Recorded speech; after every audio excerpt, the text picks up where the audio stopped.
2030 সালের মধ্যে 1 লাখের বেশি তরুণ তরুণীকে কারিগরি এবং কর্মমুখী শিক্ষা দেওয়ার জন্য 14টি বিষয়ে প্রশিক্ষণ শুরু করেছে দাতব্য প্রতিষ্ঠান আস-সুন্নাহ ফাউন্ডেশন।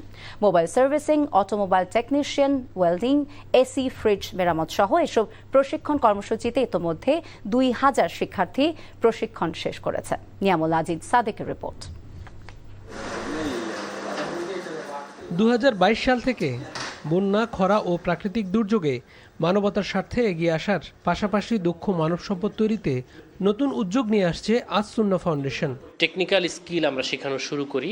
আমরা 200 স্কয়ার ফিট একটা রুমে শুরু করি, সেখান থেকে আলহামদুলিল্লাহ আমাদের এখন 2,40,000 স্কয়ার ফিটের ট্রেনিং সেন্টার। কোর্স বাছাইয়ের সময় আমরা প্রথমেই দেখি যে এই কোর্সটার মার্কেট উপযোগিতা আছে কিনা, তারা শেষ করে চাকরি পাবে কিনা, আর চাকরি পাওয়ার জন্য তাদের কি শিখতে হবে ওইভাবেই আমরা শিখাই।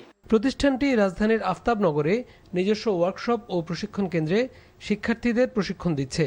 মোবাইল মেরামতের ট্রেনিং নিয়ে কেন্দ্রে ব্যবহারিক কাজ শিখছেন 3টি ব্যাচের শিক্ষার্থীরা। আবাসিকভাবে 90 দিনের বেশি মোবাইল সার্ভিসিং শিখে এখন নিজেদের রিপেয়ারিং সেন্টার খোলার স্বপ্ন দেখছেন।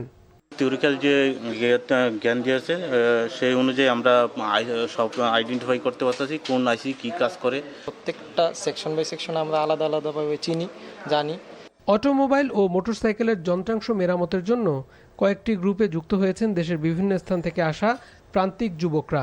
আবেদনের পার্সপেক্টিভে আমরা লিখিত এবং ভাইবা পরীক্ষার আমরা চূড়ান্ত ভাবে যারা উত্তীর্ণ হয় তাদেরকে আমরা এখানে ভর্তির সুযোগ দিই। বল রেসার লাগাচ্ছি, তারপরে ফর্ক, অয়েল সিল চেঞ্জ করতেছি। 1 বছরের বা কিছু দিনের মধ্যে আগে ভালো প্রতিষ্ঠানে যাব। বিশাল এই শেডের মধ্যে ফ্রিজ, এসি মেরামতের তাত্ত্বিক ও ব্যবহারিক ক্লাসে প্রশিক্ষণার্থীদের জন্য 10 জনের বেশি প্রশিক্ষক আছেন। আস-সুন্নাহ সহ বিভিন্ন প্রতিষ্ঠানে নষ্ট এসি মেরামত করছেন তাদের অনেকে। ওয়েল্ডিংয়ের মতো কাজও শিখছেন হাতে কলমে। বাংলাদেশ সহ সারা বিশ্বে বিভিন্ন স্টিল স্ট্রাকচার, শিপইয়ার্ড, বিভিন্ন রেলওয়ে কারখানা যে আছে, স্টিলের যে বিল্ডিং, আপনার বিভিন্ন ওয়ার্কশপ এবং আমাদের যেসব ধরনের লোহার যেখানে কাজ আছে, বিমান শিল্প, সকল শিল্পে কলকারখানাতে আমাদের ওয়েল্ডিংয়ের চাহিদা আছে। প্রশিক্ষণ শেষে দেশ বিদেশে বিভিন্ন প্রতিষ্ঠানের কাজে যুক্ত হওয়ার স্বপ্ন দেখছেন শিক্ষার্থীদের অনেকে। Niamul Aziz Sadek, NTV news, Dhaka.